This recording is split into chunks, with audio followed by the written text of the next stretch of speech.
Hey guys, I want to welcome you back to another episode of Pistons Talk Podcast presented by FanDuel. I am joined by credential NBA media member Sean Murphy, but not that Sean Murphy, not the baseball player Sean Murphy, the reporter Sean Murphy. Just in case this podcast gets a crazy amount of downloads like it did last time I had you on. How's it going, Sean? It's going good. Just getting ready for training camp. I've been working a lot of my bunting, my batting, just overall fielding work. No, thanks for having me, man. Always great to be here. And always a good day when Braves Twitter isn't at my throat. Yeah, it's funny. You remember when that Lions fan was messing with DK Metcalf and I sent you like the lawyer like cover letter and it was like Sean Murphy and Associates. Oh yeah. I was like, Yeah. man. Oh, it's just like Sean's everywhere. He plays Dude, it's baseball. crazy. I was playing, all right, this is just a rabbit hole, but I was playing college football earlier today, like the dynasty mode. That's kind of one of my addictions in my free time. And there was a player on the other team named Sean Murphy. And the reason why I learned that is because it felt like almost every other play, he kept getting injured. And I was like, all right, this just feels insulting at a certain point. It's like either someone at EA hates me or the game's like, how can we try to intimidate Sean? So it was funnier in my head, but you know what? We'll roll with it. I had to like change my last name on my public Twitter. I was like, in real life? Like what? No. This is actually funny, and it actually kind of ties into your guy Pablo Torre. So he was trying to join Italian Mafia. And for people that don't know, my last name is Colombo. So it's an Italian last name, and there's a Colombo mafia family. So I had to change my last name because it's like I kept getting like DMs asking, like, "Are you related to the mafia?" I was like, "No, I'm not that. No mafia over here." But I thought it was just kind of funny. But we both have, I guess, very common last names that people mistake us for. Yours is just more famous. I mean, you get like Atlanta Braves Twitter thinking you're moving to Detroit, but I mean, Yeah, before that, it was The Good Doctor on ABC and just hearing all about that. There's that Netflix show, I think it's like based off of Jeannie Buss, where there's like a sports reporter named Sean Murphy in it. It's too much. It's all too much. But the title of this podcast is Detroit Pistons trade rumors. What will they do with the deadline? We're going to be talking about a lot of Detroit Pistons trade rumors, NBA trade rumors with this podcast, with it being trading deadline season. February 5th is when the deadline does end, and I'm sure people are sick of me talking about it. I'm sick of talking about it, but we're going to talk more trade rumors because that's what we do here on Pistons Talk Podcast. So this week we did see a Jaden Ivey report. I do actually have the video, and we can play it on the screen for people that are watching live right now on YouTube, Twitter, or Facebook, wherever you are watching. So this is the clip that mentioned the Pistons being interested in Jose Alvarado. We've reported previously how around the league, the Pistons are believed to be open to moving Jaden Ivey this season. And he's going to be a free agent in the offseason. I believe it's restricted free agency. And if there is a big move to present itself, the Pistons would be open to moving Ivey. Well, Herb Jones would be quite the statement, Tomer. If they went out and they got Herb Jones from New Orleans, integrated him next to Cade Cunningham, next to Ron Holland, who's another up-and-coming player for them, Asar Thompson on the wing. They still get to keep their veterans in Tobias Harris, Karis LeVert. It's a move that would not break the bank. They could give up a draft pick or two and still be in good position to build with their young core, and he fits their timeline perfectly. Obviously, Langdon in the front office in Detroit has that relationship dating back to his days in New Orleans. And so I think that that's something that we have to keep a very close eye on. If Herb Jones is to be moved, I would even go out on a limb and say that the Pistons would be the number one spot to get him.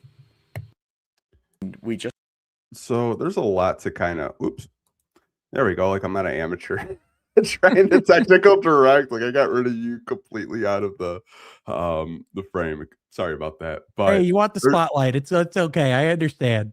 Oh yeah, you caught me. Yeah. I did kind of want to get into that report from Brett Siegel from Clutch Points, who is a reliable reporter, does a lot of great work over there. What do you think when you hear stuff like that the Pistons are open to moving Jaden Ivey if a right deal does present itself?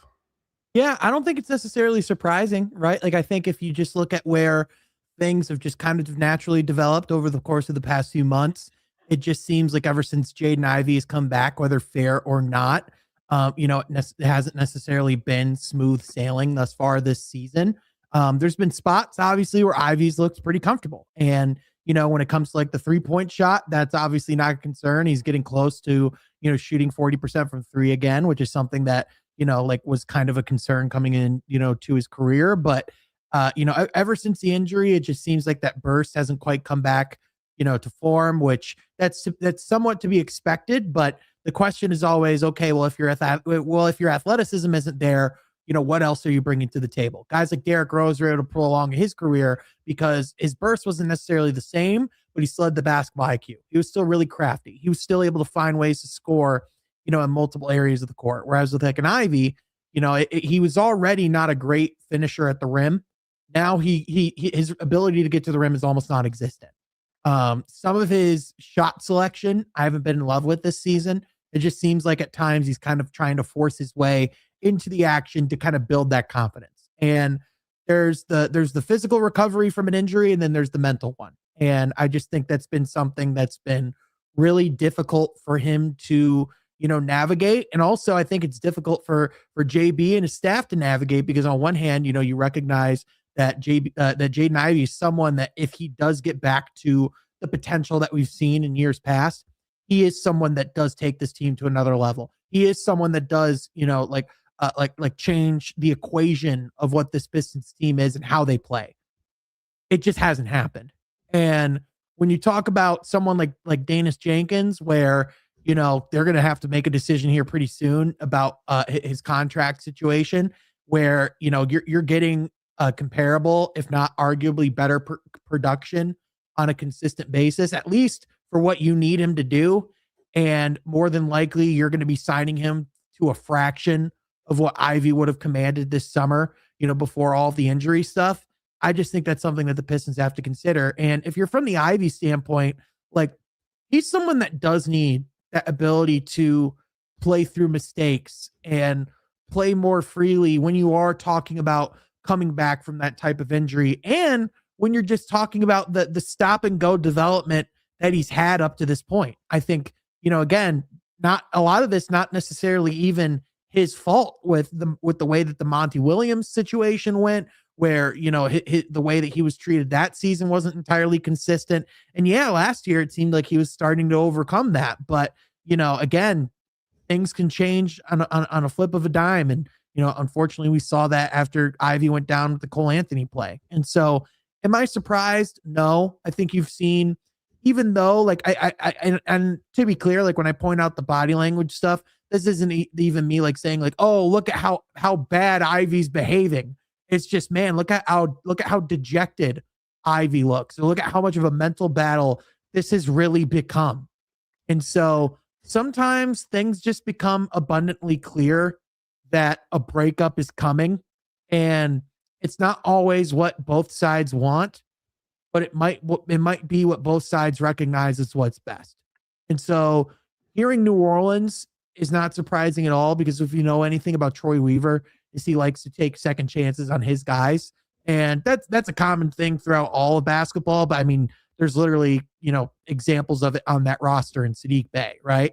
Mm-hmm. So that definitely wouldn't be surprising. I also think Brooklyn wouldn't be a bad spot, just because I really like Jordy Fernandez and I like the culture that they have there. But I think if there's just anything that's abundantly clear, is Ivy's future is more than likely not in a Detroit uniform, especially if he's going to become the player that we all think he can. And, that sucks, because I think you and I both, like, you can go back, and see streams of us watching Ivy's summer league games together, like that was like some of our first collaborations we've done. Like we had a lot of confidence in what this guy could be. And I still think that there's a very, like, high upside to what he can be. The problem is just upside and like tangible, like progress and production are just two completely different things. Yeah, I think there's a lot that you can unpack. Like, if you just kind of want to like push aside the Herb Jones report, okay, I can understand that. I mean, the Trajan came from New Orleans. You have a lot of people on the coaching staff, and Fred Vincent, who's from New Orleans. Michael Blackstone is from New Orleans in the front office. I think as it does kind of pertain to Ivy, I've kind of been under the mindset of he didn't get an extension. Neither him and Duran did, which Yep. I think that's completely fair by Trajan Langdon. He wants to see more data, and he should. Didn't draft those guys. I understand that. But I think Ivy's in a very tough situation, and you touched on it. He needs to be able to play through his mistakes. And right now, JB Bickerstaff is not allowing him to play through his mistakes because he has a very deep bench and a very deep rotation. Right now, Ivy's just kind of competing with Danish Jenkins, Marcus Sasser. And it's kind of just like Danis has been so good, kind of facilitating, being that point guard. And Ivy is shooting the ball a lot more this season. I honestly think, Sean, he's just not 100% right, like Yeah. from a health standpoint. You can see it when you watch games. Like he has a very difficult time getting by defenders. He's improved a little bit past couple of games of blowing by his defender, but you can honestly see it's just not there. And I don't really expect it to be there after breaking a leg, breaking your fibula, and then having arthroscopic knee surgery. It might take him a full season just to kind of get back into the swing of things. And Right. are the Pistons really going to take that patient approach and just let him, hit restricted free agency and, see if a team does try to go after him and maybe it's a sign and trade situation? I'm not entirely sure. I think it sucks because he's had so much ups and downs throughout his young NBA career. Rookie season, him and Cade played 12 games together. Cade has to have season-ending surgery. His sophomore season, he gets the Monty Williams experience where Killian Hayes starts for 40-plus games. Last year, was playing great, 30 games, gets his leg snaps, was having a, career high across the boards in terms of three-point shooting, putting the ball on the floor. There were some games where, he had some really good defensive outings. And this season, it's just kind of been like an uphill battle where he's still relying on the shot right now, just because he's still recovering from that broken leg, which I completely understand. Yep. But I think it gets to a point where, like, when you talk about contract and extensions, I'm sure his camp probably wants to get paid. I'm sure they want a new contract, and it's in Trajan's right to at least, explore. Like every GM is going to see what the market is for their players. Not saying that Jaden Ivey is going to get dealt this deadline. He could still be on this team past the deadline, and we could be completely wrong and look like jackasses. Right. That's why I clip these, so you guys can call me a jackass. That's why I do it. Yeah, I still think there's something to be said about the concept of, like seeing what things can look like by the end of the season. Unless I think when you do hear that type of scenario, it's like, okay, if the Pistons are able to go get a Herb Jones, which if we are, that's a different conversation in my opinion. But I mean, no matter what trade the Pistons make, as we've said kind of from beginning of the year, the centerpiece was almost always going to be Jaden Ivey. Just from a logic standpoint, just from how things have played out, if you were to just look at like a roster construction and then just, oh yeah, by the way, Trajan didn't draft it. So it's like, it all just added up at that point anyway. So is it surprising to hear that the Pistons are open to that? No, because I think in part you can just kind of tell that by how Ivy's been how he's been played in the rotation this year. Like we've heard loud and clear, like one of the things that some people have still been asking is Ivy still on a minutes restriction? No, he's not. Mm-mm. He hasn't been on a minutes restriction for a couple of months now. His minutes at this point are because that's about what he's being trusted with. And I think another thing you can kind of look at is he's not necessarily being trusted to play a whole lot deep into fourth quarters unless the game's already out of hand, which if that's how you're being treated as someone who was a former number 5 overall pick, someone who believes that they can be, like one of the lead ball handlers of their own team, that's just probably telling you that the future might not be together. Sometimes you can just put 2 and 2 together and realize it might equal 4. I think the one thing that maybe some Pistons fans, I'm not saying they don't pay attention to it. I think some fans pay attention to it more than others, is if you want to play for JB Bickerstaff, you have to play on both ends of the floor. And there have been games this year where Ivy does play some pretty solid defense, but more often than not, he will miss assignments. And, that's to be expected. He's coming off a role where, he's more playing off the bench. But I think the reason why he's not getting as much playing time is he's not playing on both ends of the floor. And I think JB, that's like kind of like a I cannot say that word right now. Prerequisite. Yeah, there we go. A little tongue twister. If you want to play on a JB Bickerstaff led team, and there have been games where he just does not play, solid defense. He's not fighting over the top of screens. He kind of looks like he's out of position some nights. Again, like he's coming off a broken leg. I don't really expect him to be 100% healthy going into the season. I didn't expect that. My expectations were actually pretty low. But it doesn't really surprise me that he's not getting a whole lot of burn in second half of games if it's close. And he got some clock today, but it was a blowout against the Kings. So yeah, it's one of those situations where it just highlights the harsh reality of professional sports, where sometimes things just aren't always fair, and sometimes things just don't go the way that you expect them to go or the way that you necessarily think they should go. But it's just the reality of it. Like, I don't think anyone expected when Jaden Ivey went out that this time that this time next year, or a year ago, essentially, that we'd be talking in 2026 about the Pistons going to the finals, and we're not laughing about it. If anything, people are expecting them to now. So that just changes the calculus of your leash is a lot shorter when you're playing for playoff positioning and home court throughout the entire playoffs. That changes everything. I agree. I think it's just a situation as we get closer to this February 5th deadline, the Pistons are going to do their due diligence, see what's out there, see if they like the return for him. If they don't, they'll keep him. Simple as that. Yep. We're not saying that the Pistons are just going to, sell off on him in any offer that they get. Trajan will do his due diligence to get the best offer he possibly can and make sure this team is, playing past a first round playoff series, because I think, kind of just talking about where this team is at, we're at the halfway point. They're still the number one seed in the East with a 5.5 game lead right now on the Boston Celtics. I mean, I think Pistons fans have different expectations as they did, in August as they do right now. Yeah, I think, I remember saying, before this season, if they win a playoff series, that's a successful season. I now think that the bar or the bare minimum is a conference finals trip. And even then, I think people would be disappointed if they didn't win the conference finals, which that's just a crazy thing to say about a team that lost 28 games in a row 2 years ago. It just is.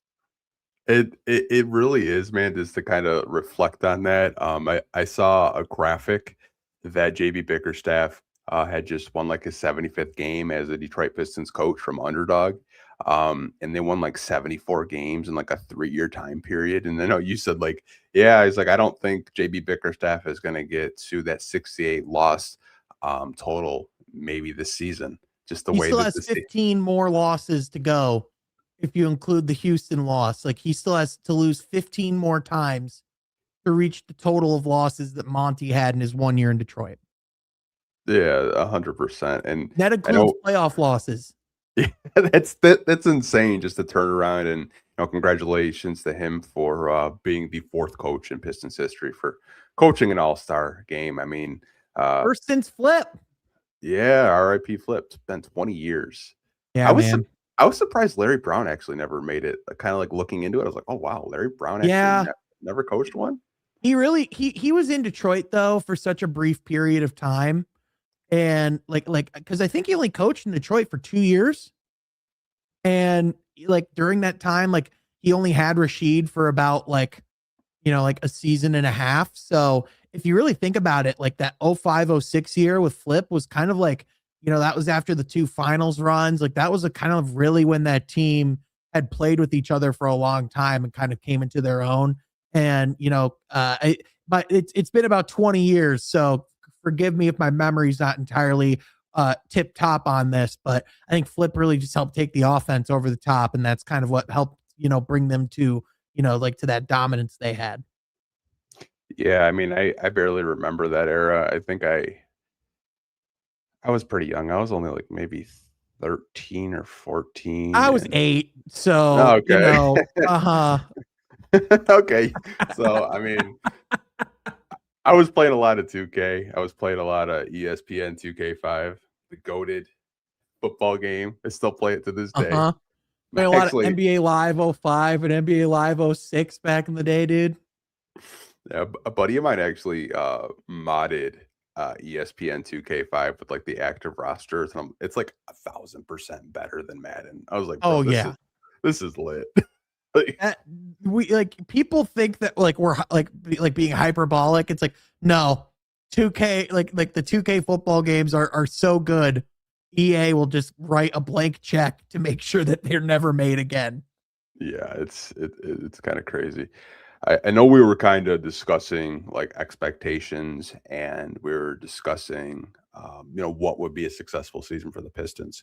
Now, this is actually really cool to see. Now, the Detroit Pistons are favored to come out of the East to make the Eastern Conference Finals. They're a plus 120, followed by the Celtics at plus 145. Knicks are at a plus 165. Cavs kind of got their shit together as of late. They're at a plus 230. Magic, I don't even know why they're on here at plus 420, but the odds are kind of just like love to see those odds. And then plus 500. But what do you kind of think when you see a list like this of the Pistons being favored to come out of the Eastern Conference Finals? It feels like I'm looking at the odds from 2005, 2006. I mean, like this is the type of stuff that's surreal, but I mean, it just shows just how far this team has come. And honestly, it's like the thing that's really surreal is you look at this list and it goes, yeah, that's accurate. Like legitimately right now, what team through like 40 plus games in the Eastern Conference has looked better than the Pistons? What team has looked more like consistently dominant and physically imposing and, you know, like setting their will upon the game? Like I can't look at any of these teams and go, yeah, they're better. Like the only way that Boston really overtakes Detroit on this ranking is if Jason Tatum comes back and looks like he didn't skip a beat. But that's just not how Achilles injuries work based off of what we've seen. Now I got to throw in that quantifier because Jason Tatum might be the freaking Wolverine. But assuming he does not have adamantium in his blood, the Pistons are feeling pretty good about where they're at. So the fact that people like this says that people are willing to put their money on the Detroit Pistons to make it out of the Eastern Conference. When a year ago we were talking about whether or not this team could make it out of the play-in. So yeah, pretty special stuff. You know what's even like more crazy? Like when I was looking at the Vegas lines for like under over for the Pistons, they had them at 44.5. Yep. And they're at 33 right now. I'm so glad I took that over. I'm so glad because like if you look at updated overs, it's like 55.5. Like they're on pace to win like 62 games right now. Yep. And that'd be a franchise record too. Yeah, which again, not to keep milking this Kevin Pelton article from before the season, but really want to revisit how Jay Huff is helping the Pacers right now to be better in Detroit, because I don't think that's exactly how things have gone. Yeah, that the Kevin Pelton model is solely analytics, and like, Yep. If you're just talking about per 36, sure, I get it, but that's not real world basketball. I remember doing a podcast with our guy, Detroit Kool-Aid, and like I asked him, I was like, is this the 51 basketball team? And he's like, yeah, I think so. And I was like, yeah, I think so too. But to be favored to coming out of these, I think is actually pretty cool. That something that we probably wouldn't have like really thought of 2 years ago. Yeah, exactly. I think we all believed that this team could get there within 5 years. I think we all thought they could have gotten there under Trajan by like 2027 or 2028. I don't think any of us were like, all right, yeah, Cade's going to do it before he can legally rent a car. Oh yeah, no, I don't think any one of us thought that. Renting a car, and I can't believe you have to be like, what, 25 years old to even like legally rent a car? Yeah. That's wild. Yeah, Cade can't really, like, Cade could go carry a team on his back, but he can't go down to rent a car and get a Prius. Like, isn't that insane? That's crazy. Your franchise player. I think he's 23, 24 years old still, but I mean, He's 20. He's almost going to be 24 and a half. He's going to be paid like $200+ million by Tom Gores. But if he goes down to CarMax, sorry, bud. Wait until December. It's like, what?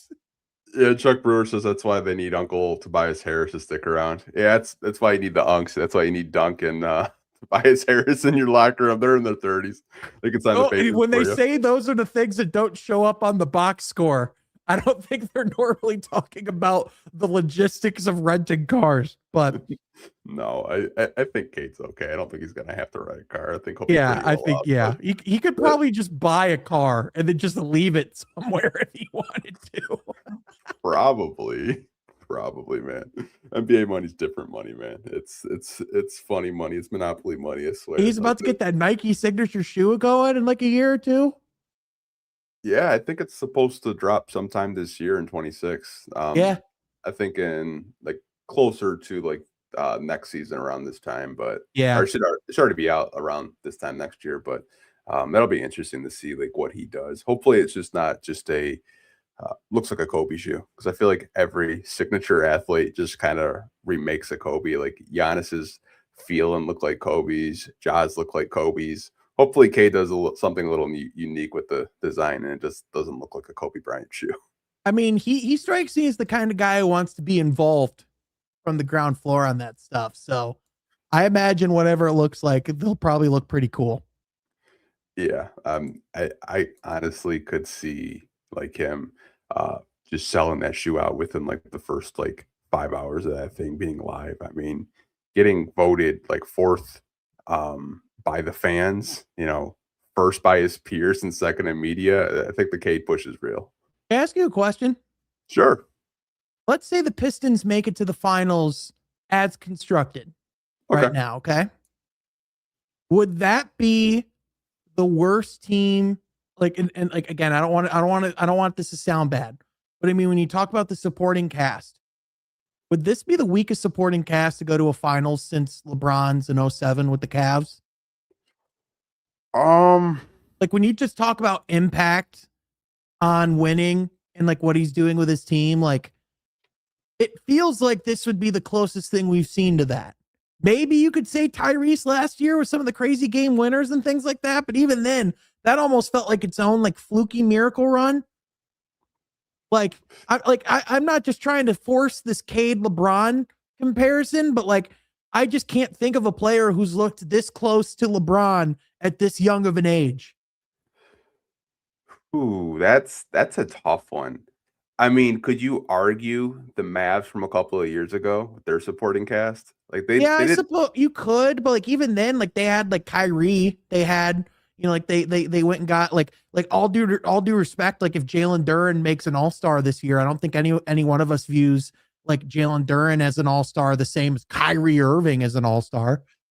Yeah, I don't. That's tough because I'm just thinking of like previous final teams that have made it of recent memory. I mean, I feel like the LeBron team in itself is just amazing that they even made the finals. Yeah, but I get what you're saying because like Cade is just such an offensive hub and he's just such a offensive talent that when he's not on the court, you can just see this team is completely different. But he just raises everyone a different level, and this team goes as far as they can take them. Well, even with this wrist injury, like you've seen with like some of the scoring output when he hasn't been able to shoot the ball very well. Like, yeah, he had that game, against Boston where he had 14 assists and no turnovers, and guys like Duren were able to feast, on Neemias Queta and on Luka Garza and things like that. But like when you look at like the Houston game when Cade just doesn't have anything going, like when you talk about like, oh, like why you'd be afraid of the Pistons, like not making it to the finals or, like not winning the title. Like what's the biggest like limit of this Pistons team is when Cade's not able to create anything in the half court, who is, like that's, and like, that's where it's like, when you just look at like the value and everything that he brings to this team, it's the fact that he takes that challenge to make the difficult play on both sides of the ball. Yeah, I mean that's a really good question. I know someone, Chili Demon, said the Dirk Mavs from a few seasons, not a few seasons ago, a few years ago. 2010, 2011. Yeah, I mean, you look at that team, like they didn't really have a secondary star. Dirk was just playing out of his mind and won them the finals. I would kind of be poetic because that's Cade Cunningham's favorite player. Yeah. And honestly, like I've been curious to ask him about this too, but it's like I would imagine that this is probably a yes, but like I wonder if Cade views his relationship with Detroit the same that Dirk viewed his with Dallas. Like I wonder if Cade's one of those guys where it's like, he just wants to stay one place his entire career. I'm sure all players ideally want to, but like I'm sure Cade does kind of give me that vibe of like being a Dirk-esque type guy. But Yeah, he seems like a loyal guy. He doesn't really seem like the type to just jump ship. I don't think he's taking his talents to South Beach. No, I don't think so, or Dallas for that matter. I see Mavs fans swap them in a bunch of Dallas Maverick jerseys and think that God, I can't think of that other guy that's in the front office with Trajan right now. Give me a minute. Michael Blackstone. No, the one that was in Dallas is Dennis Lindsey. Yeah. They think Dennis Lindsey is the architect. They think Dennis Lindsey drafted all these players. This kind of shows you like how out of touch Mavericks fans are, which is actually kind of funny. But yeah, I mean, It's funny when all those reports came out, like about like Dennis Lindsey being like like heavily like essentially being like the top of Dallas's list. I met him that night at a Pistons game, like courtside, like during warmups and everything. He was talking about like his holiday plans. Like, I'll just say he seems very happy in Detroit. That's just what I'll say. But it was just the timing of it was really funny. Yeah. I've honestly like never actually like seen him that much. And as soon as you said that, I was just like, yeah, it's like, is he actually around? Does this guy exist? Is he like a ghost in the shadows? Like, I never see the guy at all. Like, you see Trajan at games. You'll see him do interviews. Like you barely see this guy whatsoever. But I mean, that was around. They're all around. They just know where to hide. Yeah, that was a really good question. You got a lot of people in the live chat. Piston fan 11, the 88-80 or 98-99 Knicks lockout year. Old Patrick Ewing, Allen Houston, Camby, role players, weak Eastern Conference, weird season. Yeah, man, like you got people talking about it. I'm sure we'll probably see it on the Twitter timeline tomorrow morning. And people talking about it. Yeah, I was thinking kind of since the LeBron team in Cleveland, but like that's certainly like if you are like it would certainly be in that conversation though. Like if you are just like having that conversation, like it's pretty like abundantly clear. Like as good as we all view this Pistons team to be from 1 to 15, I don't think anyone's like historically putting this roster up against some of like those, like, I don't think people's putting this team up against the 08 Celtics. You know what I mean? No. I think they have clear strengths and clear weaknesses that we're going to get into next. I know both of us are really big fans of the Hoop Collective podcast, and you had sent in the group text, like, I really like what Tim Bontemp said of the type of archetype, the type of player, to pair next to Cade Cunningham. And he talked about if he could make a trade that he would love for the Pistons is Kyrie Irving. Now, I'm not going to simply just focus on Kyrie Irving. Like, when you think about the type of player that he is, do you think that's the type of archetype that Trajan and the Pistons want to pair next to Cade for the next, 4 to 6 years? Yeah, I think that's certainly kind of within the wheelhouse. Like either, like if you can get another like dynamic scoring option, whether that be from the guard position or the wing, I think that's just something that would just take a lot of pressure off of Cade's shoulder. And I think the reason why the Kyrie, example is just so easy to envision is because it is a plug and play concept we have seen work twice now with LeBron and with Luka, where you put, like you take that dynamic, like offensive talent like a Cade is and put them alongside a Kyrie Irving. You watch them go to work. Detroit clearly has more than good enough of a defense to put alongside those guys. And perhaps what makes that more dangerous than even like what Dallas was is that Cade certainly wouldn't be someone you'd have to hide on the defensive side of the ball. Really, the only guy you'd have to like quote unquote worry about is Kyrie. And even then, when he's at his peak, like he certainly is better than people give him credit for. It's at least, with stealing the ball and things like that.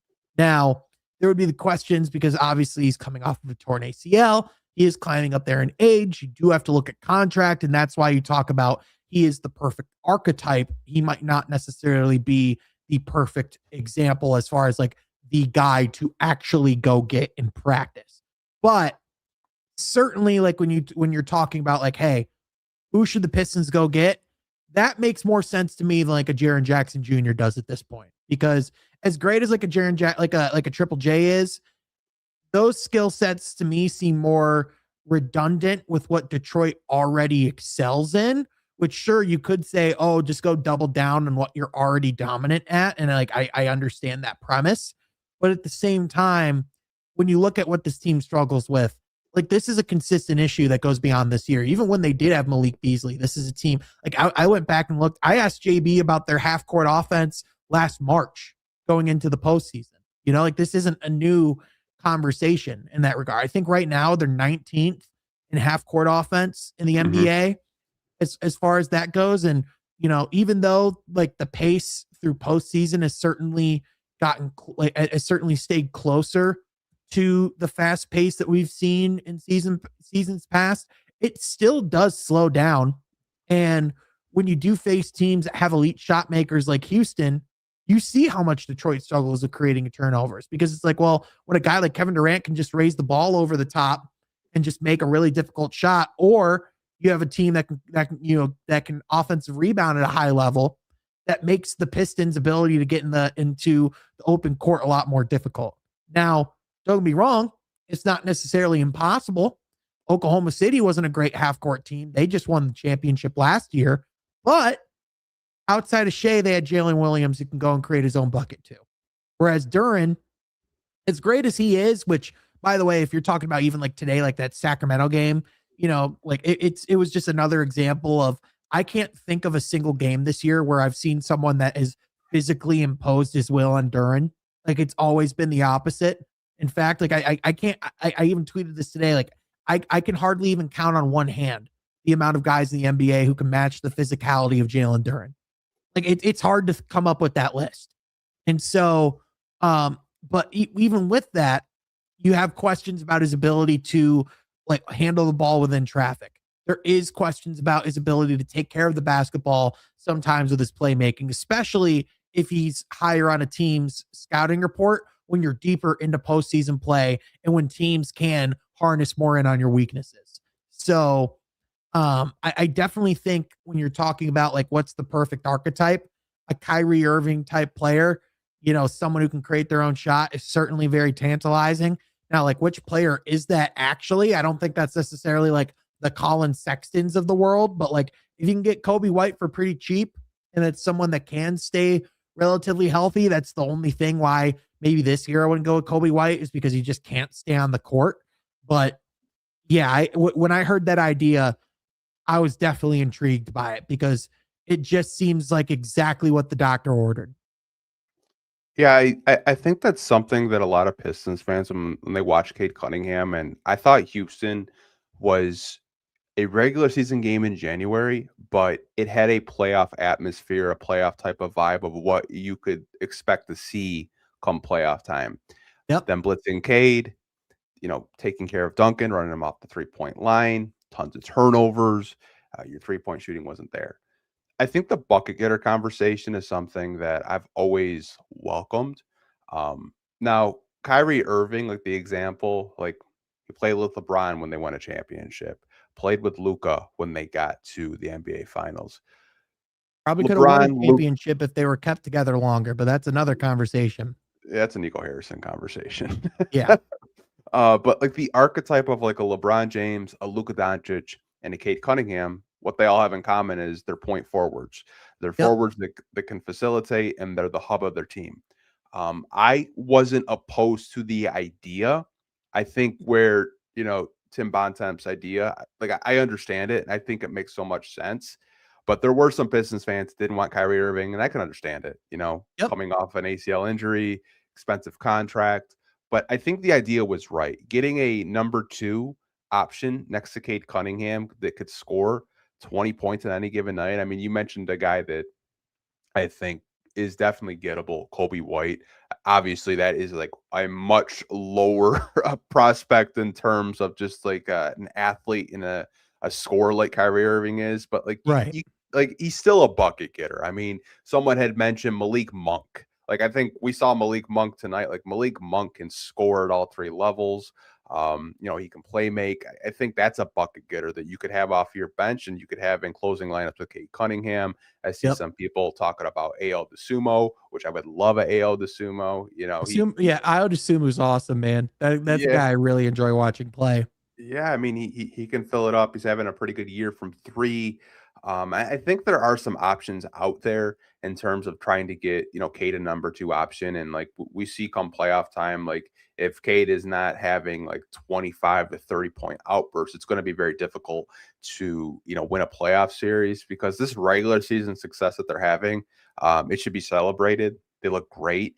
But it becomes a half court game in the playoffs. And we know that, we understand that, like you can live at the paint, you can, get to the free throw line, but if you're not cashing in on your free throws, it's going to be very difficult to win basketball games. You can't be shooting, 68 to 71% in a playoff game and expecting to win games if you're not shooting it well from the outside. But that's what the trade deadline is for. And I honestly think that they will address 3-point shooting. But I was really interested in Tin Bomb Temps talking about like getting a bucket getter because I think that's something the Pistons do need. So one could say the playoffs could be decided from half court. They could.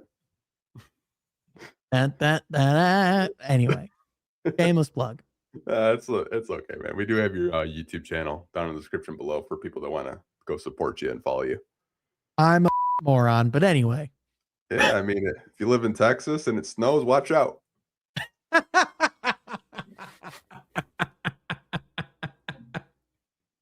Hey. Had to get that in there. If you guys follow absolutely. Sean, if you guys follow Sean, definitely a good time. It's always something where I'm entertained and like you just go viral at the most like random times. And I was like, oh, okay. Whenever I least suspect it. Yeah. It's honestly really funny. So the Pistons got a trade exception this past summer. Funny enough, got it from the Kings with the Dennis Schroeder signing trade. So the question I have for you isn't really like if you have a player that you would like the trade exception, you're more than welcome to tell me. But what do you think the strategy is going to be with it? Obviously, I think they're going to use it, but like, do you think they'll have their ears on the ground with teams that want to make trades and they're not able to, send salary because maybe they're an apron team, maybe they don't want to be in the tax? Do you think the Pistons could be opportunistic in trying to help facilitate trades, whether it's a 3 or, a multiple team trade? I think they're going to try to acquire an actual player first that can help them now because this is their cheapest way to get actual help for their playoff rotation and to fix whatever holes that they have. And then I think if that fails, then I think it's going to come down to helping distribute, player movement for the sake of getting an extra asset. Because I do think that like when you do look at some of the other options that are out there for like potential players you could get with that option, I know like a guy like Bobby Portis has been mentioned. He's certainly someone that would be really interesting, but a lot of that I think depends on what they're doing with Giannis and exactly when they're going to make a decision there. I know there's guys like Sam Hauser who we've talked before about being a really interesting fit. I don't know if Boston necessarily wants to help Detroit right now based off of how they're playing, and especially seeing that like that could be like one of their adversaries at the top of the East for years to come now. I don't necessarily think they're going to be like, hey, how can we help Detroit go to the finals, when trying to shed salary. And then, other guys like Max Christie, certainly, are a great fit. And I would love to see him in a Pistons uniform. We've talked about him, offline as well. I just see a hard time Dallas wanting to move on from the one positive of the Luka trade or just getting like an extra first round pick. But I could be wrong. But like the point is like there are certainly some interesting names out there. It's just whether or not teams are going to be interested to engage and at what level. So I definitely think Detroit's going to do what they can, but like there is something to be said. I know the Pistons are like a team that's like winning now, and people like hear that and like, well, what do you mean? F them picks. Let's go win. Like, come on. But like in this NBA, first round picks are more important than ever. And especially if the Pistons want to stay sustainably competitive, they're going to have to backfill their rotation still through the draft and through player development. Like that's not something that's just going to go away forever now. You know, like that's still going to be a part of what they're doing going forward. It's why Boston has still been as good as they've been, is because they've still been developing a ton of players in the background.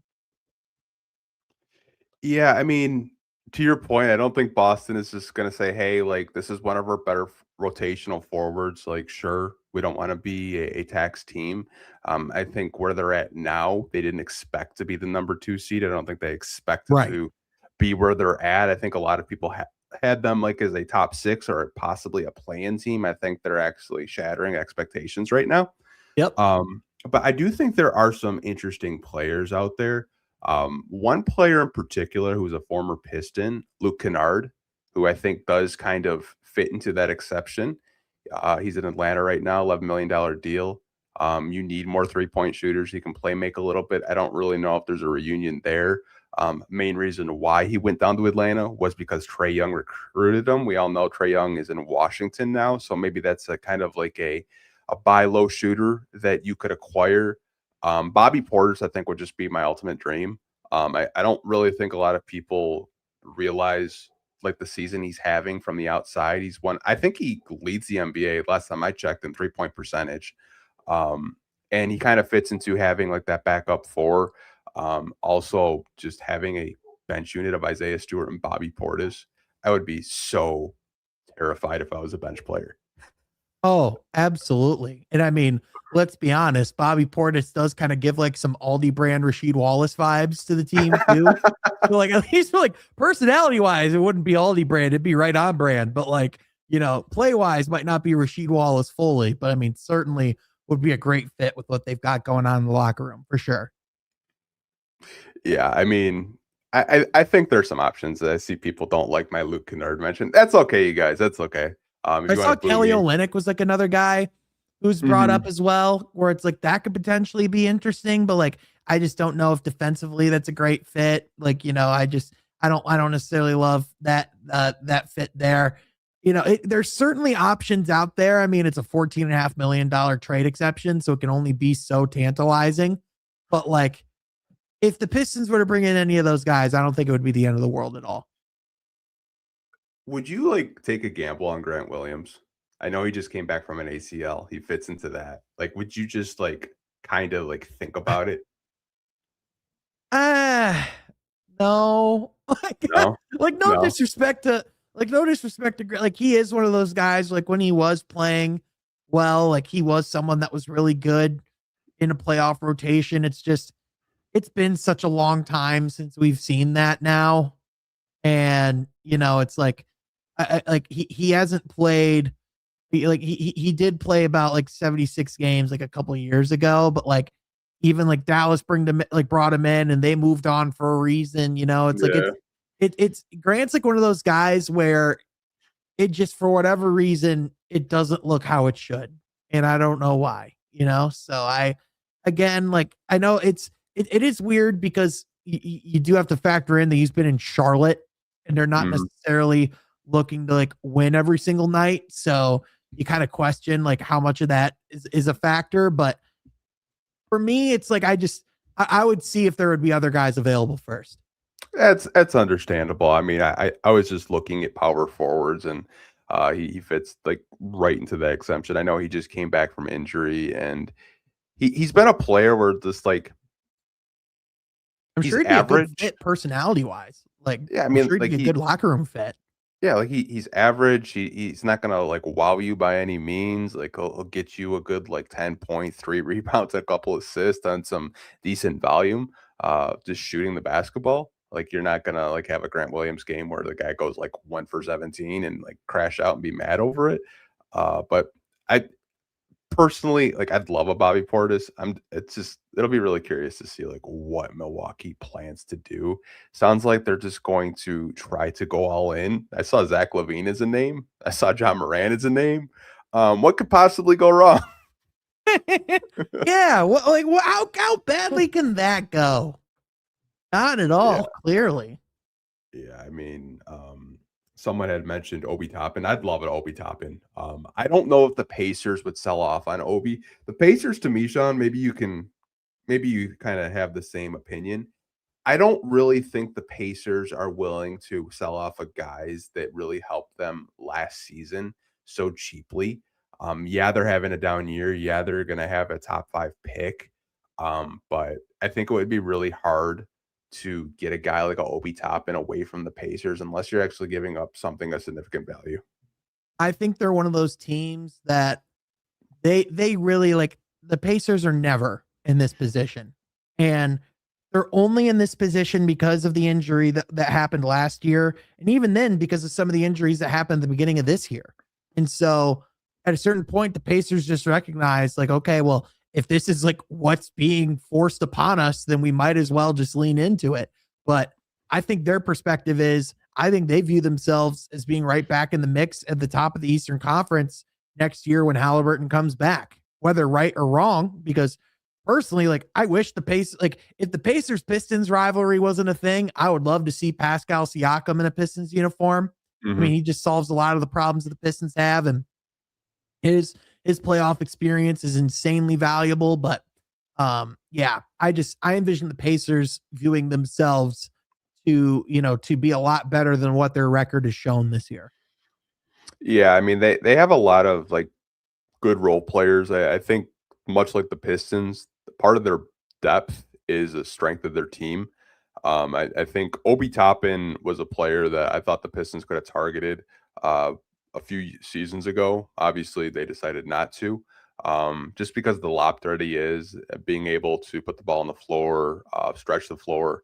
But he's kind of abysmal defensively. Kind of have to have your trade-offs. But I think it'll be interesting. I do think that Trajan and the Pistons will use this trade exception. It's basically free money to upgrade your roster. Right. And you might as well use it. And any like cuts to the roster, it's probably Isaac Jones. Like, the guy's on the active roster, and he plays more minutes in the G League with the Motor City Cruise than he has with the Detroit Pistons. So could definitely see just a situation of him getting cut, and you kind of just figure it out from there. Isaac Jones has appeared in 1 minute this season. Yeah, that sounds about right. Mm-hmm. I mean, him and Tolu Smith are doing double bigs on the Cruise. I mean, like, it's kind of funny when you just kind of talk about from like your pro team to your minor league team basically plays the same way. This like smash mouth ass kissing basketball. It's kind of funny. Oh, absolutely. So I got one more question for you, which I think will be a fun one. So I saw this tweet on Twitter this week, and I want to give a shout out to Emma. She really good Pistons Twitter follow. Yep. And she had a question for Pistons fans, and she said, if you could add one player from the 2004 Pistons to this current roster, who would it be? So Sean, you could pick one player from the 2004 Pistons. Who would it be and why? I mean, we talked before that there is an obvious answer here, that you knew exactly where I was going to go here. And I do think ultimately that Rasheed Wallace probably is the answer, because he just fits the modern NBA really well. But I'm going to zag. I'm going Tayshaun Prince. Throw another long, lanky wing alongside this tandem of wings that the Pistons have. Put him on the court with Ron and Asar, and just watch this team go to work. Tayshaun's a underrated floor spacer. In my opinion, he's someone who should have gotten an all-star nod, someone who can create a shot for himself better than people give him credit for. This might sound like give me Iguodala, but give me Tayshaun Prince. So what would your starting lineup be? Cade, Duncan, Tayshaun, Asar, Duran? I mean, it would probably look something like that. Yeah, I'm not saying it's pretty, But you know what? He's someone that I think Tayshaun's just one of those guys where it's like we talk a lot about how well Rasheed would fit the modern NBA. Tayshaun would fit like a glove, man. That would be such a nasty, gritty lineup. Yep. It really would. I think Can you imagine the chase down blocks of the Sar, Tayshaun, and Duren and Stewart? Like Tayshaun would he's like a grand, like the grand member of the dog pound. He'd be grandfathered in. He would. I think for me, I went back and forth with two players, and 1A for me is Rasheed Wallace. I think when you kind of talk about what this team lacks, Rasheed Wallace was a stretch four, just a post up nightmare, was a good defender too. I honestly think if you had a Cade Cunningham and Rasheed Wallace in his prime, that's easily a 25 point per game power forward. But I also kind of go back with Richard Hamilton too, because Rip could be coming off screens. He could be that 20 point per game scorer. I think in the modern NBA, he had one of his best 3-point shooting seasons under Flip Saunders, where he shot 50% from three one year. So I'm probably going to go Rasheed, but Rip would probably be like a 1B answer. I don't hate the Tayshaun pick whatsoever. I saw some sicko on the internet said that he would choose Ben Wallace and he would have like a starting five of like Cade, Duncan, Asar, Ben Wallace, and Jalen Duren together. As much as I love it, we have Isaiah Stewart at home. Oh man. I honestly, I thought that was a really like cool question. By Emma. Like, obviously, I think Rasheed would just fit like a glove on this team. I saw someone on my Instagram say, "Give me Darvin Ham. I need all the dunks." He'd have to get those hands out of them pockets first. Yeah, he would. He would. I can't believe he's still assistant coaching. Like, it's honestly kind of funny to. I think his son's on the staff there too now. Oh, is he? Is he? Yeah. Dang. Would you have to play Stu and Ben? Yeah, I would not want to play Isaiah Stewart and Ben Wallace at the same time. I mean, I would if I was building a team, I would play those guys together 48 minutes a night. I also just probably wouldn't have my job for very long. Yeah, I mean, there's some other comments. I like this by I can't even say his YouTube name, but he says, "No, you put Chauncey next to Cade, more shooting around next to our superstar, and you can't double Cade." So you'd have like Chauncey at point guard, Cade at shooting guard, probably Sar at small forward, and Tobias at power forward, and Duren at center. I mean, if it was an offense that looked akin to like the Chauncey and Carmelo offense that they had in Denver when they made the conference finals. Yeah, I mean, kind of put like Cade in a Jason Tatum role and just focus on scoring. I mean, that would be taking away a really significant part of his game. It would probably be very detrimental in the long term, but be pretty fun. I feel like this is a fun like conversation. I got a lot of people saying Corliss Williamson would be great for the bench. Mehmet Okur, not Darko. Yeah, not Darko.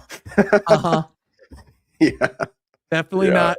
Yeah, I you know what? Darko didn't even enter my mind, not even as a joke. So Okur equals Lauri Markkanen.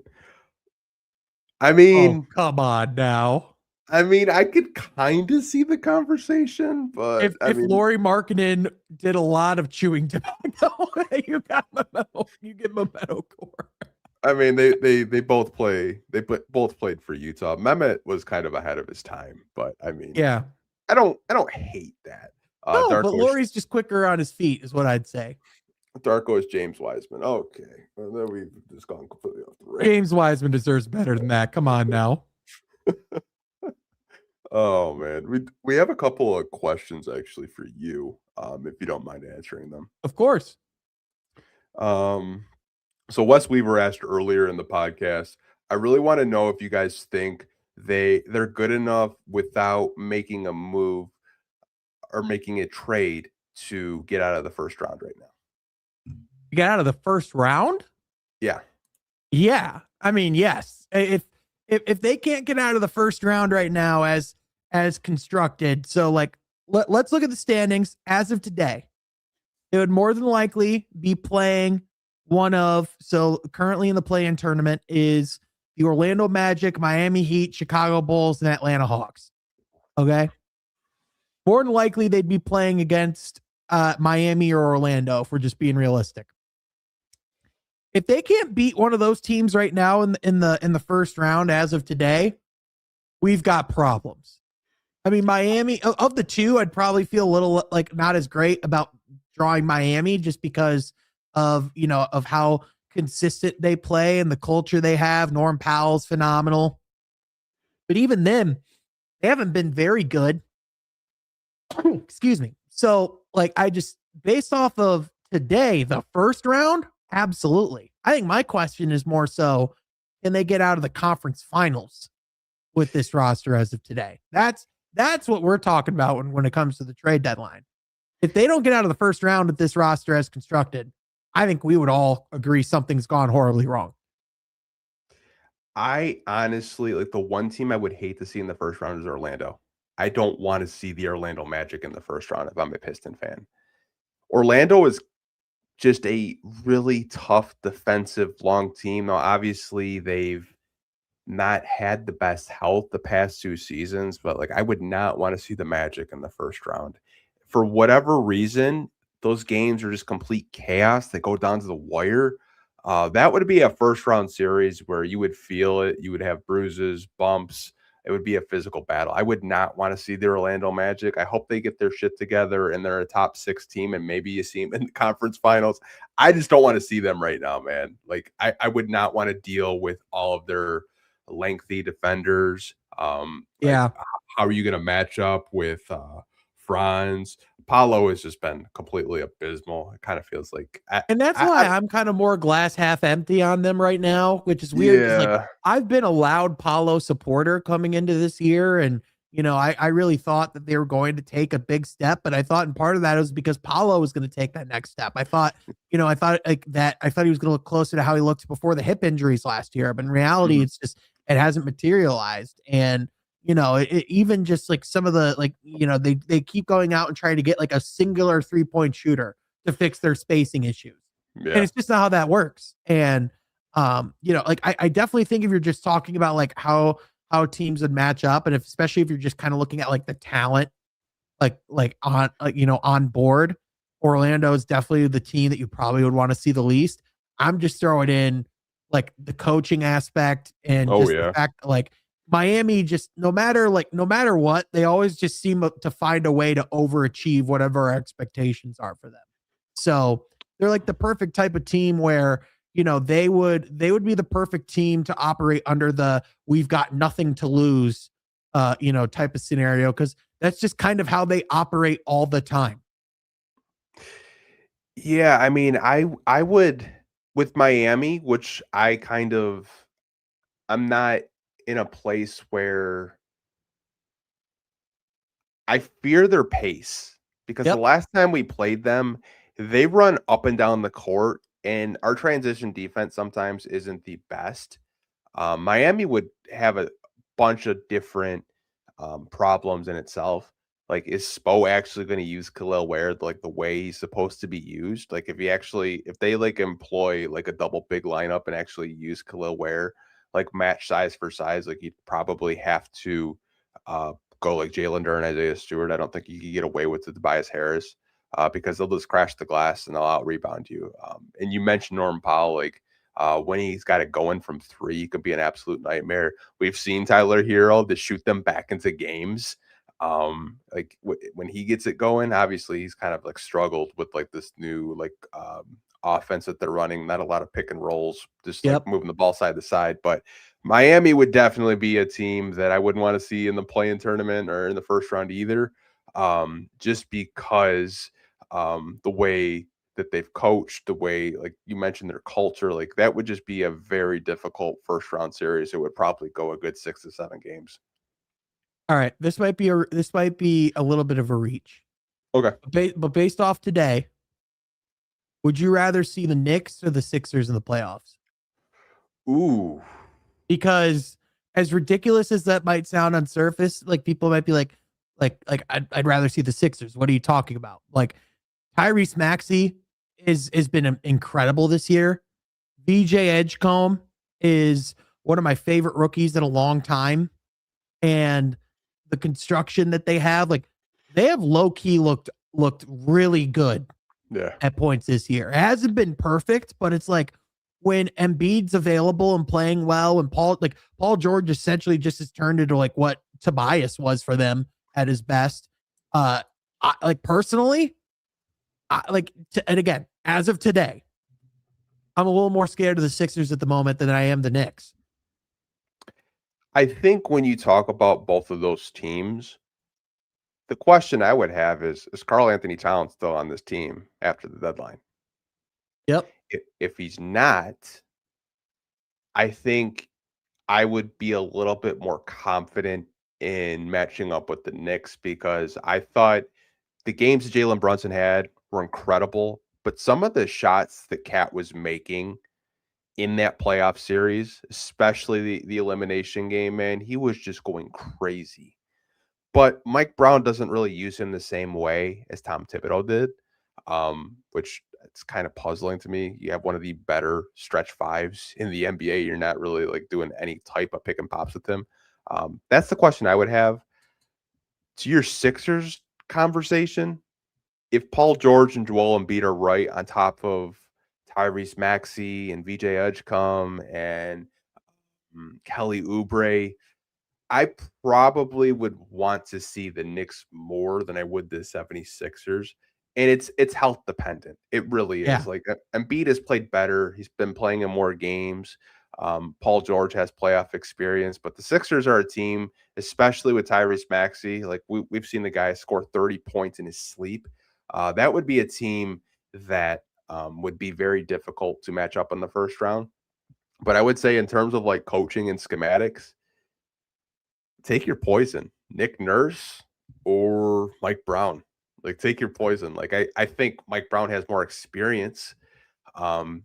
If Philly's bought into Nick Nurse and his craziness, they could be a really big problem come playoff time. But Nick Nurse has won a title as a coach. But he had Kawhi Leonard. Yeah. I mean, yeah. Yeah. That doesn't help my argument, Anthony. I know. Like the 76ers they'll be a problem if they stay healthy. I would rather see the Knicks, but it's dependent on what happens with Cat. Like, is Cat going to the Orlando Magic, Sean? I have a hard time for seeing the Knicks being able to move Cat right now, especially when you figure the fact that like they're gonna have to like match money and they're gonna ultimately have to get someone back that like they're gonna be happy with.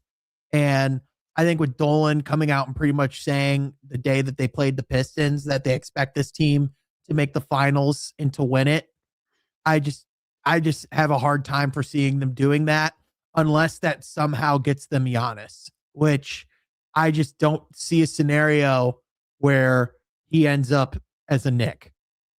Unless it's like this 3 or 4 or 5 team trade with all these mechanisms and all these things being sent back and forth.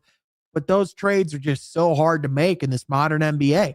I mean, the Kevin Durant trade, that it took like 2 months to complete. Mm-hmm. Yeah, it was like a 15-team trade, it felt like. Yeah, it was like it literally was like a 6 or 7 team trade. Yeah, it was. I think it was the longest trade in NBA history. Yeah. Like, you go on Basketball Reference and see how many like players and draft picks went out in that trade, man. It's honestly absurd. I talked to a Houston Rockets content creator. 17 deal. Yeah, Brad. Oh, he told me like how crazy it was. Like he was trying to track it. He was like, "Yeah, man, it was like a 7-team trade. It's like it took like until after the NBA draft to complete. Like it was crazy." Hold on, Rockets get Kevin Durant, Clint Capella. Suns get Jalen Green, Dylan Brooks, Kamal Malawak, Rasheer Fleming, Kobe. Like this is literally like not even halfway through this 17 trade. It's wild. Yeah, it's honestly kind of crazy when you kind of look at that, but yeah, man, it all depends. Like you see like the Rich Paul try to get AD out of Dallas. You see the Cat rumors. Um, it would just be poetic justice if the Pistons got Mike Brown fired again. Like, could you imagine?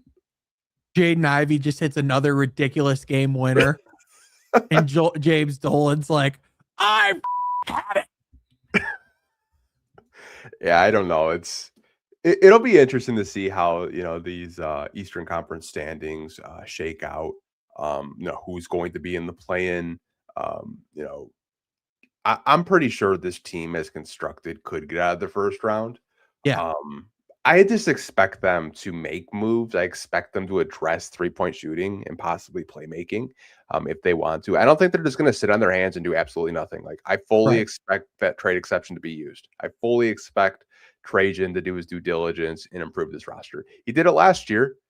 Obviously, he waited for the perfect opportunity just to swoop up Dennis Schroeder and say, hey, how's KJ Martin in a second that we got for free from Philly? Yeah. Like, I think that's the type of moves that he's probably going to be kind of looking for, and not spending any type of premium like draft capital or assets, or like going into their cap space going into the following season. I think they'll be really smart in the way they approach the deadline. For sure, because the thing I would throw out there is if you go and look at all the big trades that have happened over the last few years, I'd argue the majority of those teams regret them. Yeah, for sure. For sure. I mean, you don't want I feel like we've kind of had like a trend where most teams now don't make big trades until the offseason. You just mentioned like Kevin Durant. Like, I think the one move that everyone's just like, oh, we have to keep pace with Orlando was Desmond Bane. Like, Desmond Bane went for a haul. I haven't really seen like an in-season trade outside of the Luka Doncic trade last year. Yeah. But that one was just kind of like a one-on-one trade by itself, where it was Even like then, do you think Orlando's excited that they gave up 4 first-round picks for this group? No, that team's expensive too. Yeah, like they have legitimate, like they gave Paolo the first player option in a rookie supermax ever, and he's been awful. Yeah, I think when we were having the conversations in the summer, I said, dude, look at the contracts. Like, everyone is on a huge deal. Like, if that team doesn't at least make it to the Eastern Conference Finals, they're going to have to retool and blow it up and try to build around Franz, build around Paolo. Jalen Suggs could get dealt. Maybe they trade Desmond Bane, which would be ironically hilarious. Like, that team's really expensive. Am I the only one that thinks that they'd kind of be low key a perfect Tom Thibodeau place if Jamal Mosley doesn't work out there? That or Mike Malone for sure. Yeah. I mean, either of those guys, honestly. I saw Pelicans fans saying, "Let's go get Jamal Mosley if he gets fired." And I was like, "Yeah, that'll work." Yeah, that would be great. Honestly, though, like if I'm the Pelicans, like, am I really going to be able to do a whole lot better than James Borrego? Probably not. Not right now. No, I mean, like when they were having like coaching searches, like I saw Kevin Ollie's name like kind of surface, and I kind of chuckled because I remember like during the 23-24 season, like we didn't know who was going to get hired, and then like Monty Williams at like the 11th hour just kind of got hired because we just threw him like a Brinks truck. But like I remember the Kevin Ollie names. I was like, oh boy, here we go. I know who that came from. I do see a comment from Jay Hart. He said, I thought of a few trade names for you guys. Jeremy Grant, one-time Piston. Don't know about that. Jordan Hawkins, former Trajan Langdon draft pick. PJ Washington, Miles Bridges, Malik Monk, or Santi Aldama. I feel like all those players kind of fit into one tier, and it's like Jeremy Grant, I would say he's like an above average starter, but I don't really know if the Pistons would be in love with his contract right now. Yeah, the money might not be great there.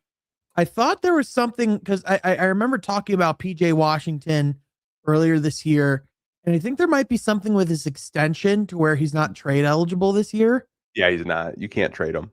I feel like someone who I actually really like, who's similar to that from the same team, is Najee Marshall.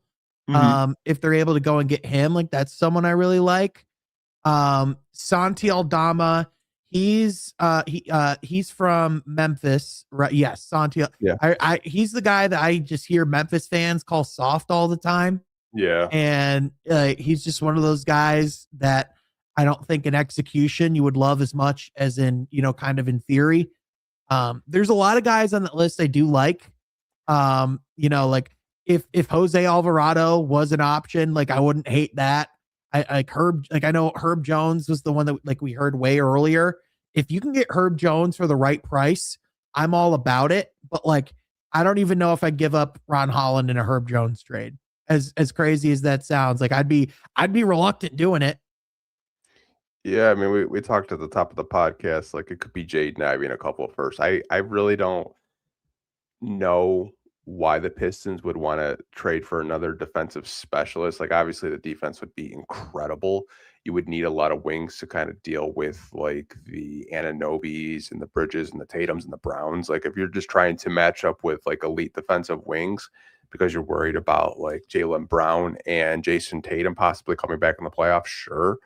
But I think this team needs more of an offensive threat to really thrive in the playoffs. Like you can have, the number one defensive rating in the month of January, like the Pistons have right now, but you really need more offensive talent, more 3-point shooters, more floor spacers. Because if you have more floor spacers, I think it'll just open up like what we saw last year with like Tim and Malik. I think just adding another 3-point shooter, you could see a similar type of just vibe and feel offensively in the half court where, Cade doesn't have to have 3 to 4 guys on him all the time. He'll be more open for threes. Yep. Yeah, Jordan Hawkins, I know Trajan Langdon, like he said that was like the best shooter that he ever scouted and drafted, but like he's kind of been up and down throughout his career. Trey Murphy, I feel like is a wish list. That's a wish list for me. I don't know about you. Yeah, it's a wish list. It's also someone where it's like talk about being able to get him at a good price. Like, is Trey Murphy perhaps the most like when you talk about like the demand, like is it almost too high? Like is it almost like maybe like the most like overpriced player when you talk about like from because it's almost like a level where it's like it's not even worth pulling the trigger. Like, and he brings a lot of great things to the table. So I'm not trying to like talk down on him, but it's like, is any team truly going to feel great if they give up like 3 first-round picks and another young player to go get Trey Murphy? I think the value with the picks is because of his contract. Right. And it's like cost control. Like he's not a player like we mentioned like Jaren Jackson Jr. Like he's $35 million this year, but he just signed a $205 million contract where he's going to be making 50+ million for the next couple of seasons. Like Trey Murphy's at a $25 million contract. I think that's why it's valuable. And I think that's why a lot of front office executives think that New Orleans wants multiple first round picks. I saw a report today that they're going into this deadline looking to make some major roster changes, whether that's Zion Williamson, whether that's Herb Jones. I saw Jose Alvarado was mentioned to the Pistons, which I don't really fully understand because you have a Danish Jenkins at home. But I understand the asking price for Trey Murphy. I just don't think the Pelicans are going to get it. Like you could say, I want 3 firsts, and you could say, hey, I'll give you like a first in this young player. They might consider trading Trey Murphy. I know as soon as we played the Pelicans and Trey did not have a good game, Pistons fans were like, why would I want that bum? I was like, well, Asar had him in a blender. Like for being like realistic. Yeah. Like not too many teams have an Asar Thompson on their team. It's like the guy that goes to Pawn Stars and doesn't look like he's willing to negotiate. It's like, all right, well then why did you come here and waste our time then? Yeah. You know what I'm saying? It's like, okay, if you're just going to come out and set this outlandish price, we're just going to do this song and dance every year. It's like, is Trey Murphy just going to be perpetually overpriced for the rest of his career? I think but to your point though, like again, bringing it back to the contract, that's where it does become such a big thing. That's why guys like, like we talk about, like, is Karl Anthony Towns, like, is he even tradable at that money? That's why like an Anthony Davis, it's so hard to even have a conversation about moving him at that money. That's why Trae Young essentially just got the Andre Drummond treatment on the trade market, is because of his money. Yeah, the this new CBA is so weird, especially with players on like bigger deals. It's so hard to move them. Like the Trey Young, like the fact that they got him for a CJ McCollum and a Corey Kispert and no draft picks involved. Like 5 years ago, Trey Young would have been like traded for multiple first round picks in Yeah. Atlanta. Atlanta fans would be so happy. But the writing was kind of on the wall when he did get extended. But Yeah, at one point I thought I saw that like that they could have gotten like Emmanuel quickly and picks. yeah, they said no. Yeah. And then now instead the centerpiece is Corey Kispert and an expiring CJ McCollum. Like great. Yeah, that's why You got it's a like backup too. Congrats. I will say that the team that I think that really ruined the market for a lot of other organizations is the Brooklyn Nets and what they got from Mikal Bridges from the New York Mhm. Knicks. Because I think a lot of teams saying like, "Oh, we want a Mikal Bridges type of deal for like a Trey Murphy," and it's just like, "Well, that's just not going to happen." And they're like, "Well, we're not going to trade him because we're not getting serious offers." I'm like, "Well, you're not going to get, 3, 4 first round picks when I think draft picks have even more of a premium right now when you're trying to build a team in this CBA apron type of NBA league that we have right now." And people don't realize that trade only happened that way because the Knicks and the Nets hate each other. Like Yeah. I think that was their first trade in like 60 years or something crazy like that. And the only reason the trade even happened is because they paid a crazy premium because they played because of Mikhail's experience with Brunson and those guys in college. Like that is the only reason that deal is as expensive as it was is because those two teams hated each other and or within the city. Like we're not going to see a trade that crazy for that type of player again. At least not for a long time. Yeah, like it just gets to a point where it's like I think a lot of organizations see like the multiple first and they want that same type of value when you're not going to get that same type of value. I think that's why like 2 first for Herb Jones. Like I like Herb Jones as a defender, but he's not worth 2 first round picks. He's No. just not. He's just not. Maybe like a late first, and that's what the Pistons first would be. They're currently sitting at the 29th overall pick right now. Like If you could get Herb Jones for Ivy in a first, maybe a second. Like that's a conversation I'm willing to have. shit, Anything. I would sell the Marcus Sasser really hard. Yeah. Yeah. You never know. You never know. But someone asked about John Collins. He's on an expiring like 26, $27 million contract.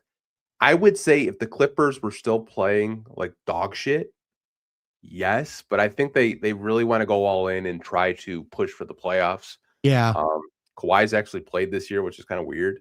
But maybe he's playing more considering like what's going on. I mean, hopefully they aspire to make the playoffs, Sean.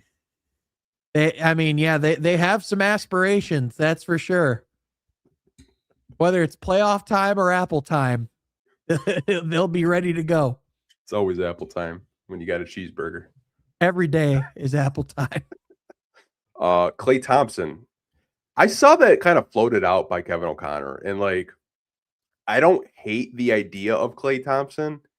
I think the only thing where it kind of becomes difficult is like, are you asking Klay Thompson to start over Duncan?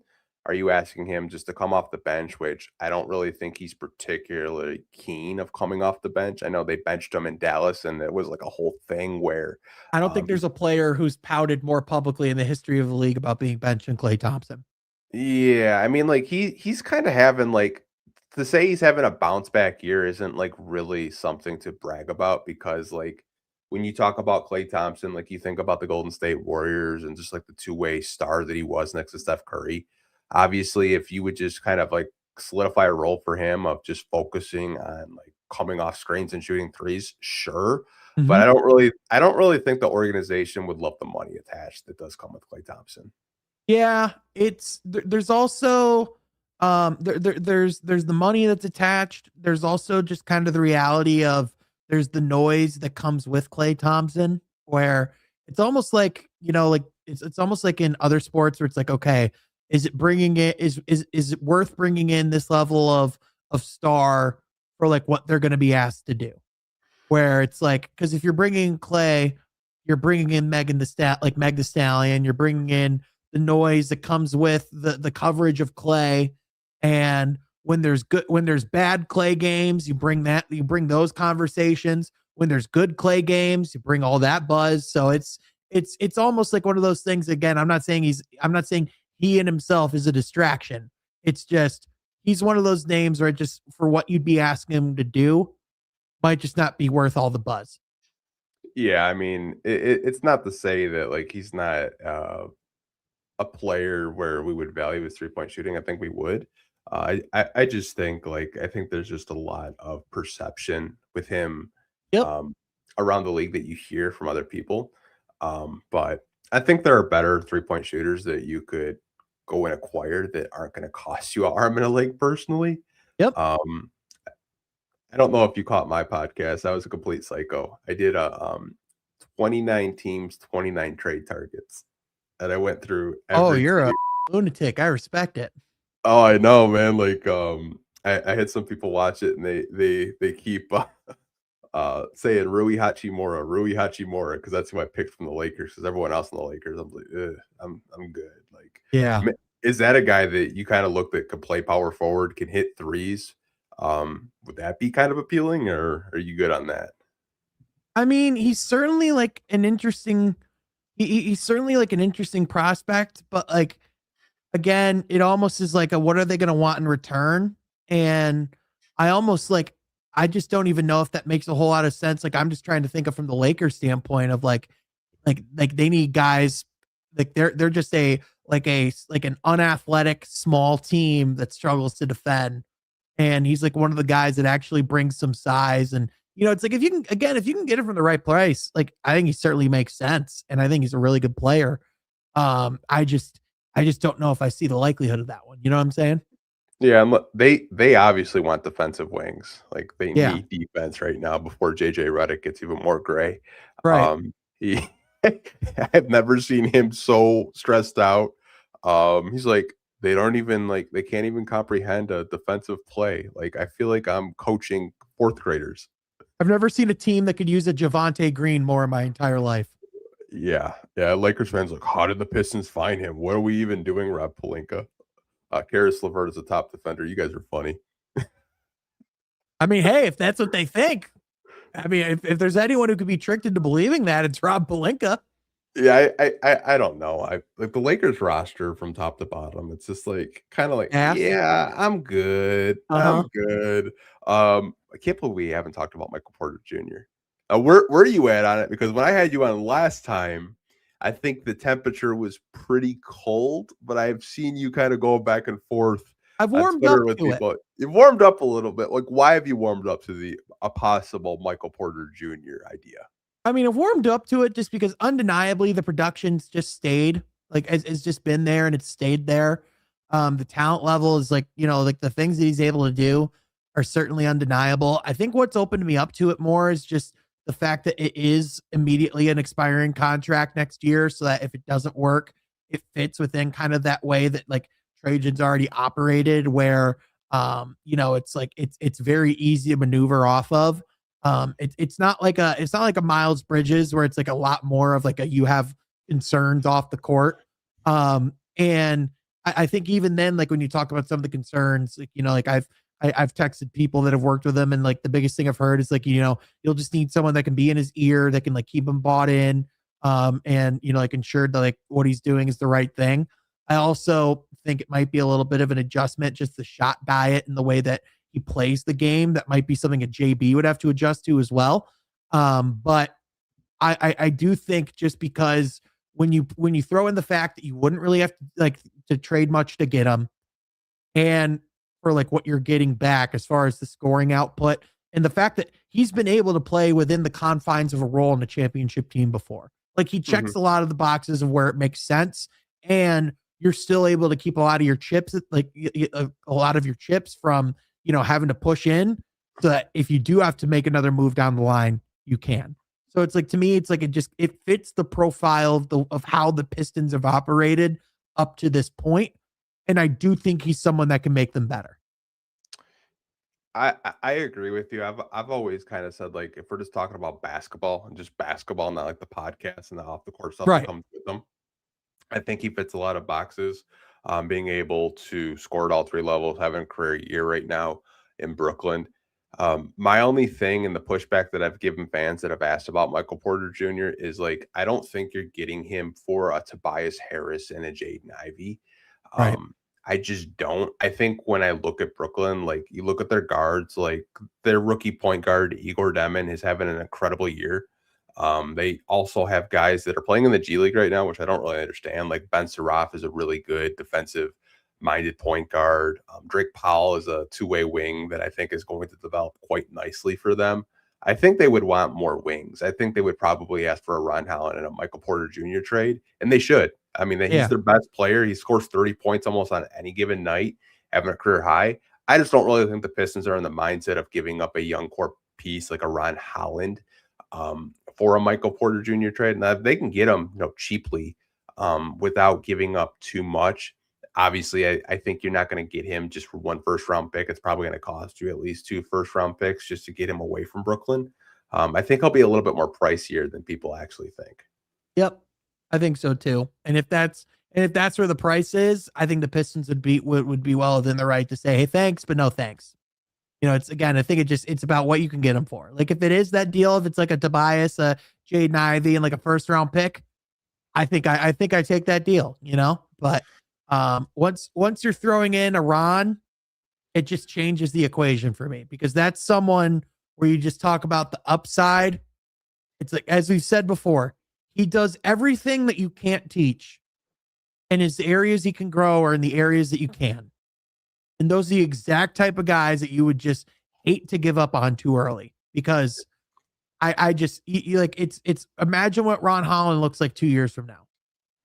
It could be a two-way forward that I think a lot of Pistons fans have been screaming for since like the Stanley Johnson days. Like they've wanted a two-way forward.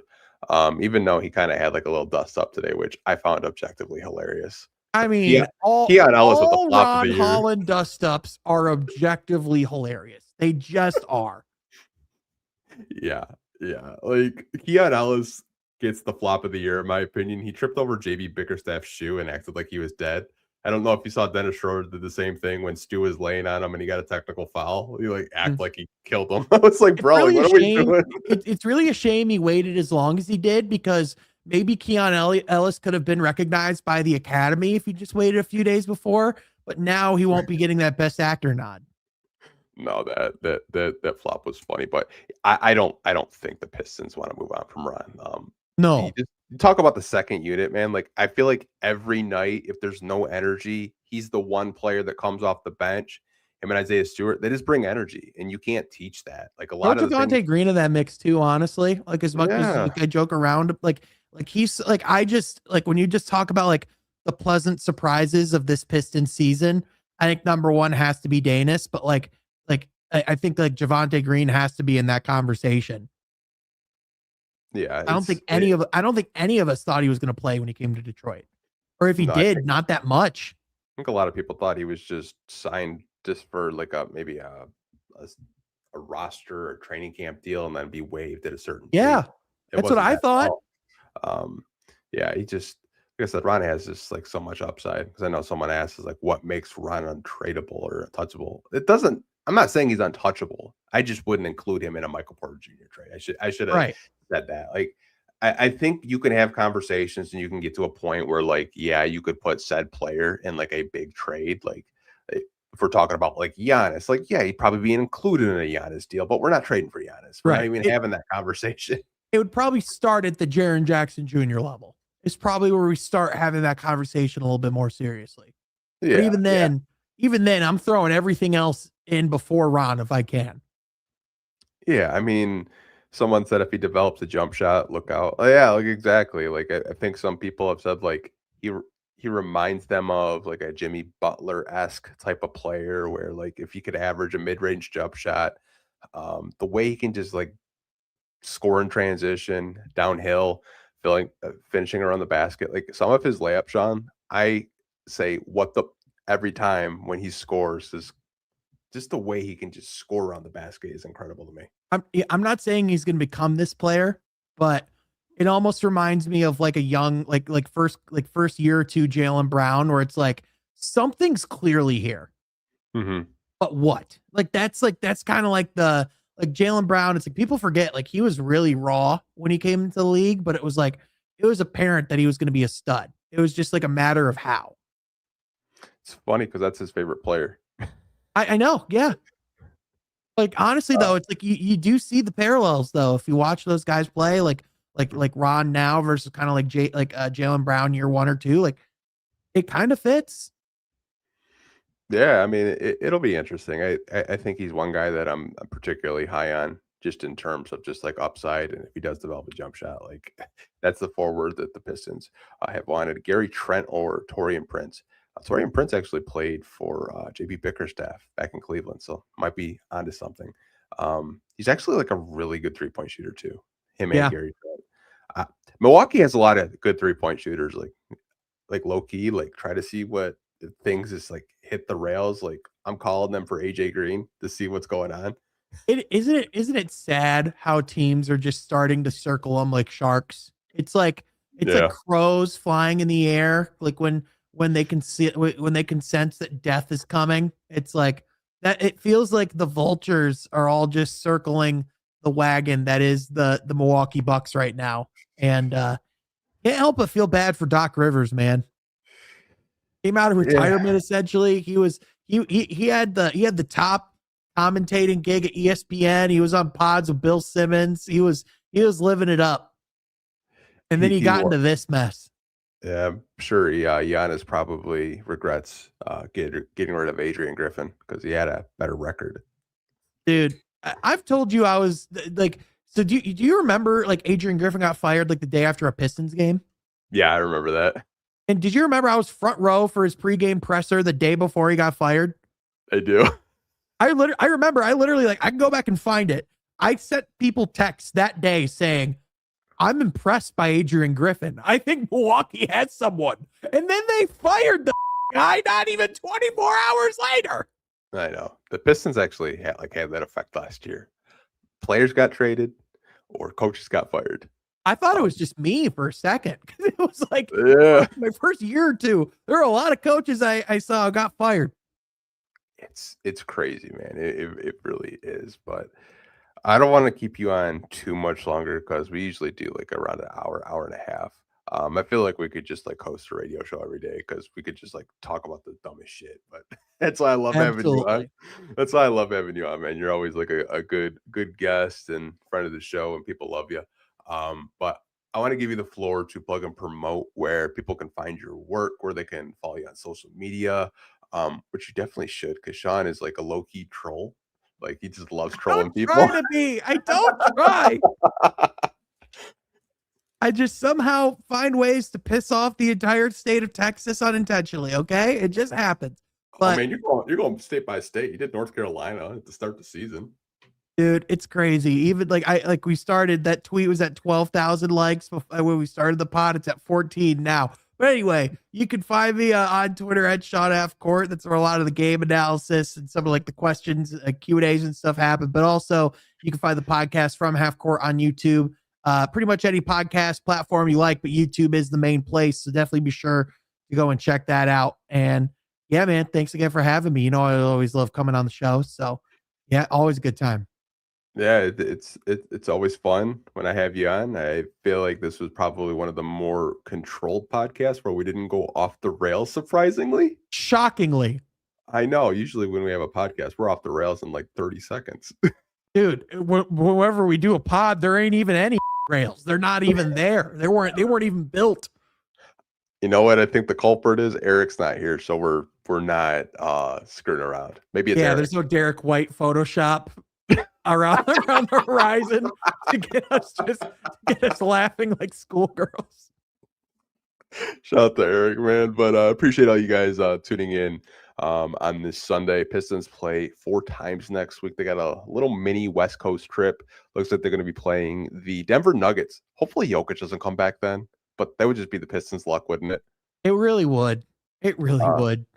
Looks like they got Phoenix which Phoenix is going to be a tough game. Don't know if Devin Booker's going to play. Looks like he rolled his ankle a couple of games ago. Maybe they can not see Devin Booker twice this year. Golden State Warriors, man, didn't even touch on Jimmy Butler. And no, him getting injured. So that'll be an interesting game. Golden State's always a really tough place to play. And then they finish off a West Coast trip and then coming back at home. That's diabolical, NBA. Playing the Brooklyn Nets on February 1st. So we got 4 games next week. We'll have 4 post-game podcasts for you guys. But hope you guys are enjoying that weekend. Staying warm. Staying safe. Peace, you guys. Go Pistons.